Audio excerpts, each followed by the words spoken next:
In the ever-raging battle for console superiority between Xbox and PlayStation, with Nintendo munching popcorn from the sideline wondering what all the noise is about, and PC staring out from its high-rise window thinking, "Aw, how cute." Both sides toss grenades out to each other in the form of the console exclusives, in hopes of bringing newcomers and loyal fans over to their respective dark sides. When I ask you to think of what exclusives PlayStation has to offer, I'd imagine several titles will come to the mind of those who know just a little bit about the games industry. There's Last of Us, Uncharted, God of War, that one JoJo's Bizarre Adventure game that I really want to get because I'm utter JoJo trash. And then there's the Xbox catalogue, where they've got Halo and... well, not too much else comes to mind really. And then you remember that Xbox is owned by Microsoft, so pretty much all of these games come on PC as well now. It's like the king saw its little underdog was struggling and decided to lend it a helping hand to keep up with the competition, maybe even a little too much as of late. Wasn't this video supposed to be about a driving game? Oh yeah, Forza's another quotation exclusive that they do. Forza Horizon 5, or Forza for the Leviosa type fellow, is the newest installment in the Forza spin-off franchise, which has fallen into the Demon Souls and Valve mods category of the fun spin-off idea becoming way more popular than the original title. Forza Motorsport was released in 2005 as, unsurprisingly, a motor racing simulator game to rival PlayStation's Gran Turismo, and having played Forza 4 on 360 and 7 more recently, I can say that it has definitely succeeded in creating a fun, well-working, expansive racing simulator, and that's pretty much as far as these games can go now. Until we get slightly better hardware for improved dust particles sticking to your chrome wheels, we've pretty much gotten as much as we can get from those games. Maybe that was the motivation behind the conception of Forza Horizon, which takes numerous of these car collecting and racing elements and puts them into an open-world rave festival environment with pumped-up radio music and overexcited commentators to appeal beyond just car nerds that can tell you the exact difference of a car's brake horsepower output by changing the arrangement of the pistons in the engine. No, I definitely didn't have a car phase when I was 12, what are you talking about? I've unfortunately not got round to playing Horizon 2 or 3, and most likely won't be able to unless I go on an eBay scavenger hunt, but unfortunately being an adult I'm held back by this thing called money. But I did get round to playing Forza Skyline 1 on my 360 about a decade ago, and those vague decade-old memories to go off, as well as dabbling in Horizon 4 on Game Pass much more recently. We start off, once again, with an intro cutscene depicting how cars and motor racing is the best thing to ever be blessed upon humanity, and they're about to give it to you like the driver game is the new holy grail, as well as the life of the party rave festival with definitely a lot less substance abuse. But this one felt a lot briefer in all, and does a really awesome job of hyping up the festival by starting to go on Fast and Furious levels of insane by dropping your cars out of planes. One time by an active volcano before racing them across Mexico, which is where this new installment is now based in. And honestly, I never expected the in-game environment for Mexico to look so stunningly beautiful, and feel so wonderful to drive around, with a large variety of environments such as deserts, jungles, seasides, and towns. It somehow immerses me more than in Horizon 4, which takes place in my home country for a start, which is still depicted quite accurately by the by. The Horizon games usually have that simple narrative on the side of the racing, by having you, the player, be this new and upcomer entering the racing scene, and by the end of it making a legend of yourself that no one can stop talking about because you somehow managed to win every single dang race without anyone even coming close, not knowing that you still use all the assists and keep it on the lowest difficulty, which was the prominent narrative in at least the first Horizon game. It's kind of what we'd mostly imagine ourselves doing in motorsport, but actually saying this is all canon now. But Horizon 5 takes it differently, by having you enter the festival already that most talked about champion from specifically the previous game. And while it adds a slightly new spice into whatever you call a campaign these days, as well as a bit of continuity to this game from the last, it does assume that you actually have played the previous game as a payoff for earning this title. And granted, Horizon 4 was very popular in its time, but it might make some newcomers, especially first-timers, pretty bewildered, especially when the game references reappearing characters, and the player, whose prize for becoming the new superstar driver is learning the ability to actually speak now, remarks on how they recognize them. It also sets about the question, where exactly could the plot go from here now? Easily rising to the top from nothing isn't exactly the most original story arc for driving games even 10 years ago, but it's still something. Where else can you actually go from here? Apart from throwing in the cliche of throwing in a new champion out of left field who is way better than you and will be your rival for the entire game, which thankfully this game doesn't attempt and sets you as basically the main guy expanding the festival to different locations. Maybe that's where the character development is. For being such a star driver, you've been officially hired by the Horizon event organizers. I can't wait for the prelude to the 6th game, where you're sitting in an office budgeting all the new car imports and compensating the locals who had their farms plowed through 700 times a day. At least the showcases and expeditions actually try to do something fun and interesting with their events though.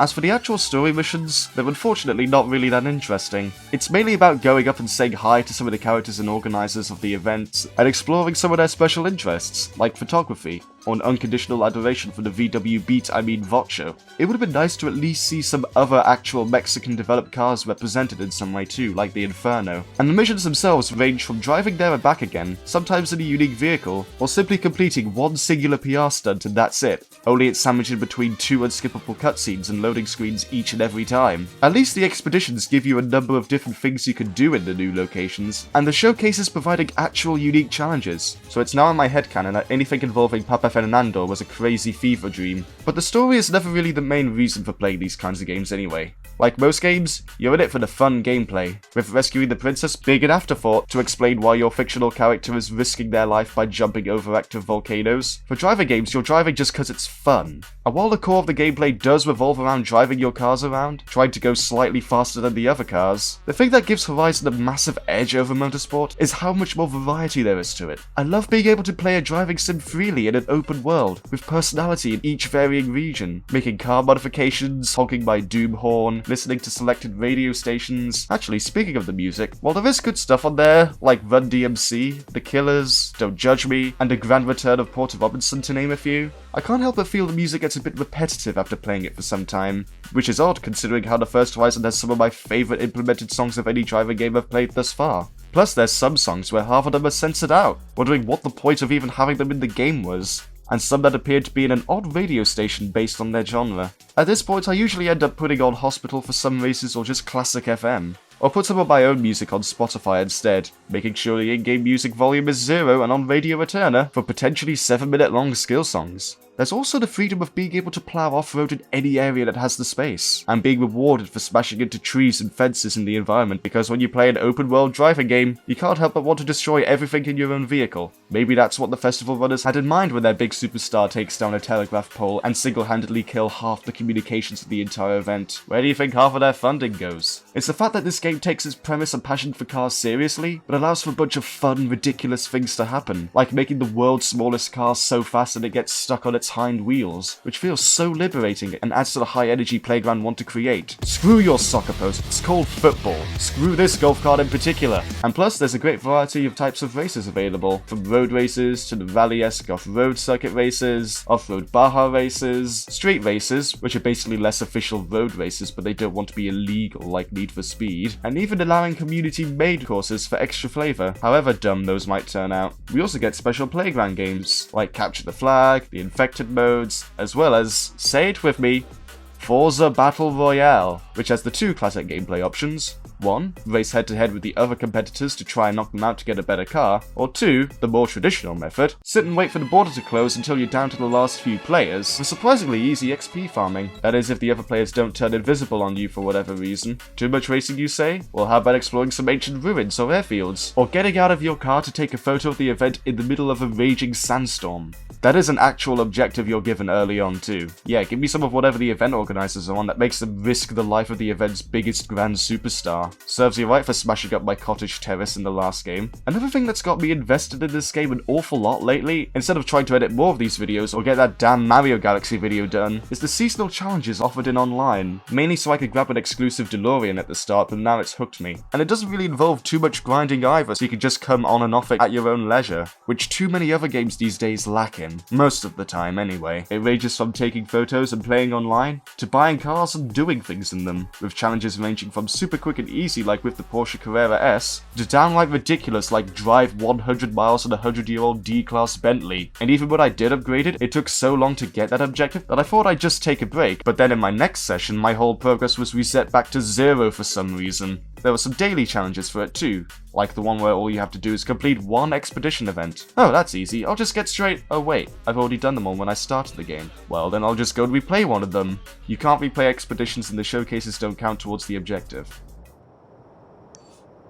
There's also Horizon Arcade, which is a fun little multiplayer pop-up event at random locations on the map, where a group of players collectively have to score enough points doing specific things like drifting or becoming airborne, all within the time limit. It's a fun little thing to do if you're bored and want to grind a few extra exclusive points. But before, there was a time where you would always have a set score that your group would have to beat, regardless of how many people were playing at the time, meaning it was basically impossible to complete if you were on your own or had one other randomer decide to join you. In general though, I've had a really fun time playing Horizon and Forza again after so long, and it feels refreshing to focus my energy on a different kind of game again. There's a lot that I love about the variety that you get from roaming around after coming from the arguably more restricted Motorsport series. Not to say that those games are bad, they are pretty much your standard track racing simulator at a very high standard. In fact, one thing that I do miss from Motorsport 7 is the ability to apply mods to a race, which are essentially one-off difficulty buffs or skill challenges that give you extra credits for completing, which also subconsciously help you as a player get better at the game and adapt to higher difficulties. Though I have to admit, and more so from around launch time, there were definitely a number of things about 5's online mode in particular that were very unpolished.